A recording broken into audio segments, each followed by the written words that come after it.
Time for another update. It has been quite some time this time, but as usual, progress has chugged along. So, new capability in the HTTP web server that I wrote a couple of years ago at this point. I think back in 2022, so almost 4 years ago.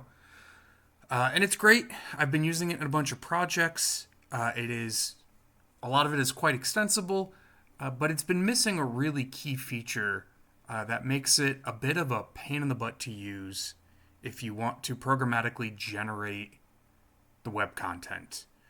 Now, with other platforms like Svelte or React, things running in other web servers that can run code like PHP or JavaScript, they've got a lot of templating engines and capability around filling in parts of the page content, pushing information down into nested components, and all sorts of fun stuff like that can give you a lot of capability and reusability in the web content you're generating.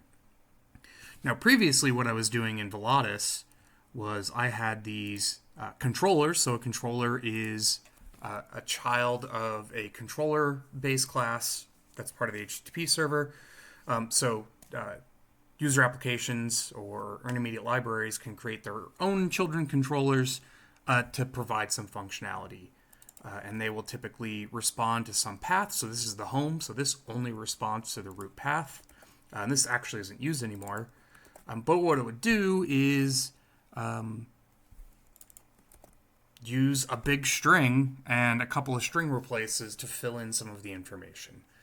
Now, this is not extensible. As the amount of variable content grows in a page, as I continue to add more functionality to this software stack, this is not going to be maintainable at all. At the very least, these things should be encapsulated with some kind of lookup system. And so that's basically what I've started doing. So now, instead of using this code where I've got to put HTML content as constants in block diagrams, which makes them really inaccessible if you don't know exactly where to look. If I want to make quick adjustments to them, I have to rebuild applications for them to become available. So just a whole bunch of stuff that slows down the web development aspects of this software stack. So now, what I've got is this part of the HTTP server, and there is now the start of a templating engine. It's pretty basic at this point. It can do some basic text substitution, and it can include other text template files, so it can recursively build up template values, templated output data. And as usual, it is extensible. So if you're just using a really basic application, you just need some of the basic resolution techniques that are available. You don't need to specify this template service, this templating engine, but there is a basic one where you can add some custom functionality to. So there's some core templating behavior that is part of the HTTP server itself. But then, of course, this Volatus software stack is going to want to add a whole bunch more. So Volatus is a data acquisition and control application stack that is built on queued message handler modules, and there are many across the full stack. So based on how, what things are configured and running, different navigation options could be available. We want to only populate the links in the navigation parts of the web page based on what's actually available and running, so we don't go to a page and just get an empty response or a 404 or anything like that. So there's a lot of programmatic behavior under the hood that Volatus adds on top of the web server capability, such as the ability to add a nav route. So effectively, this is a class that just contains the label and path. There is some other stuff in there that I'm no longer really using now that I have the templating engine. But the idea is different components can say, hey, I'm going to be providing a web resource at this URL. Please add it to the navigation links for me. So that's all well and good, but how exactly does all this templating behavior get tied together? And here we can see an example of one of those nav routes that's getting added. So if you're running, I need to add a conditional disable structure around this. This should only be available when you're running in the development environment. I'll fix that up at some point. But yeah, so you enable the templating, and that allows you to do actual HTML generation with some templating notation. So the syntax I've settled on is these double curly braces to do effectively string substitution. Now, this is one of the built-in ones, so there's always going to be a double colon operator for namespace resolution or group or however you want the view of it. I call it namespaces under the hood. And then there'll be some group of functionality and then some parameter for that, some name of a value to substitute with, some name of some functionality, or in this case, a file to include. Now I can go to these and we can see there's more. And this is where we're starting to see that custom extended Volatus functionality, which is going to be aware of the system and node name that the Volatus application is running as. Likewise, we can do a header where this is using that nav routes dynamic capability. We'll take a look at how this works in the code in a little bit.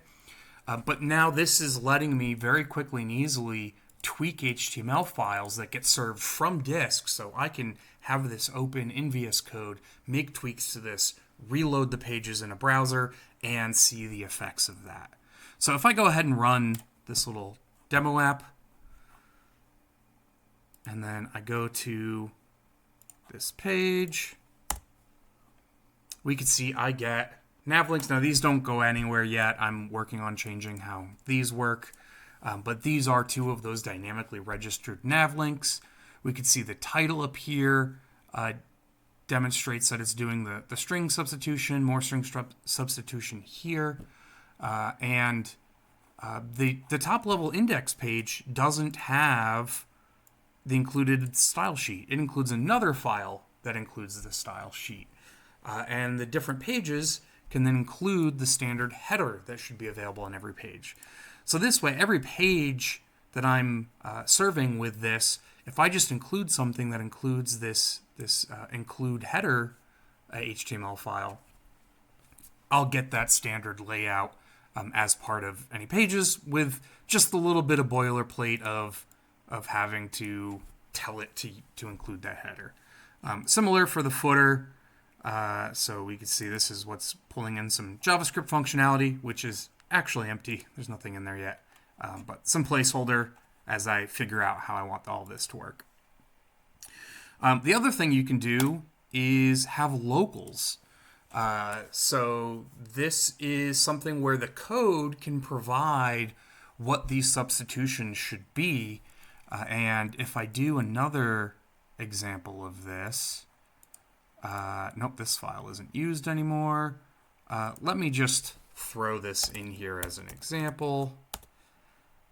So we're going to do include the inc folder and then nav item.inc.html. And then in square braces, I can pass in arguments into that template. So this template expected an href and a text. And so I can do href equals, let's do about, and then another one for text equals about. Why did that double that up there? So now, if I come back to this page, there's that about link. So you can see the URL is /about. So this is a very simple case. There's not a lot going on here. But as you get more complex layout, structure, and styling, this would provide a lot of capability for reusing standard components and standard layouts. This would work if you were including a JavaScript library that had a bunch of custom web components, things like that. Those could be used with this as well. anything that can get pushed down from a standard tag. Some of the functionality from things like Svelte or React or Vue would not be accessible because a lot of those generate JavaScript code that generates the content and has its render functions. So those would not be exposed because we're not doing that rendering on the back end with the JavaScript-based functionality. But this still allows you to leverage things like that with the LabVIEW templating built on top of it. Now, if we look at an example of some of this custom rendering functionality, so if we look at this variable resolver, this is one of the custom value. Oh, I need to rename this. I've changed the name from variable to value most places. I forgot to change this one. But this is where we can see this got registered.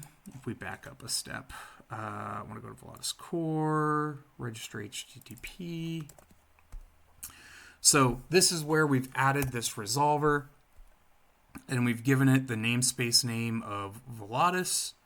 And then, so anytime what's before the double colons is Volatus, which there's none of that here. So let's look at the head. So anywhere there's Volatus before the double colon, this is the code that's going to get called.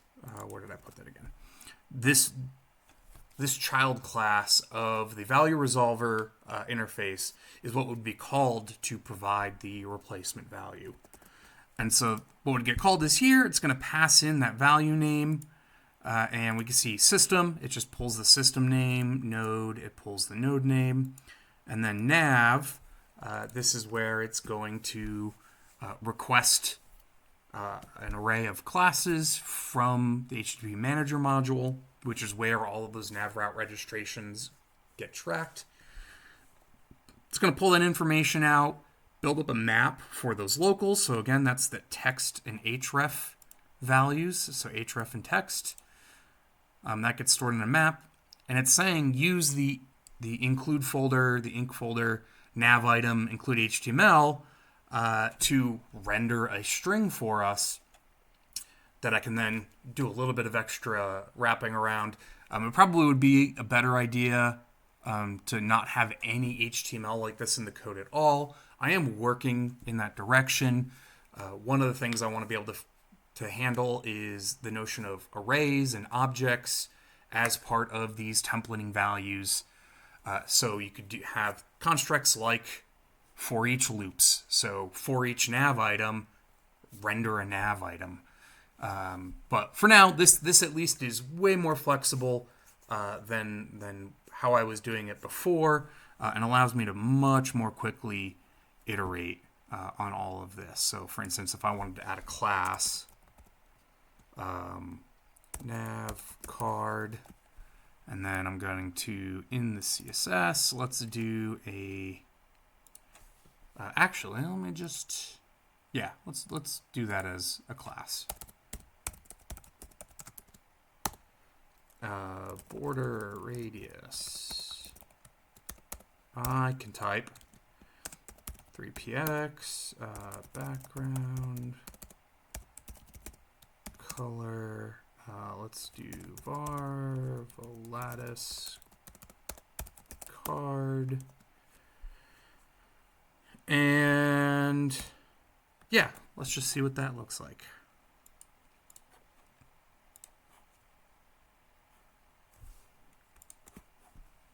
Did I not save? No, I totally saved a file.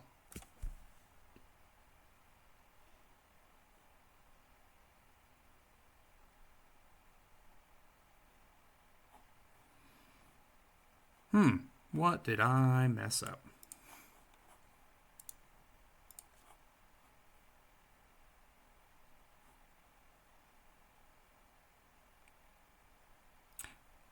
Oh, this is the same color as what's behind it, so we're not seeing it.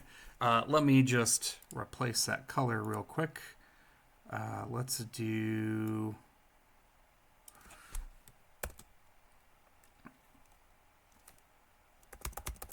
We'll go darker.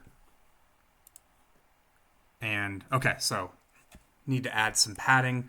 But this allows me to very quickly test out styling of this. And we can see even the about link down here. So let me add that padding in.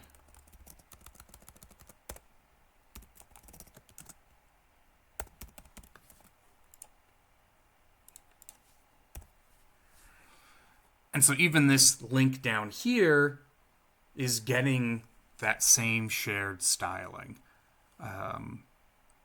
So yeah, so this is going to let me really flesh out the web interface for the Volatus test software when that is desired.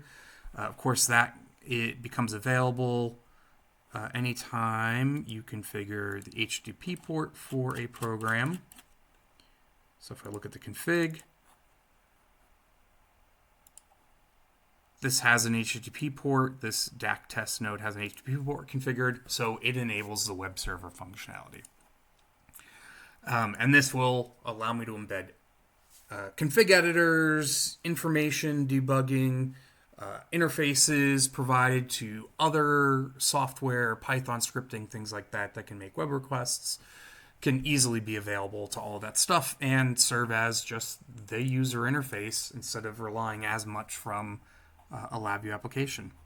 So I hope this is interesting. If you have any questions, let me know, and we'll catch you later.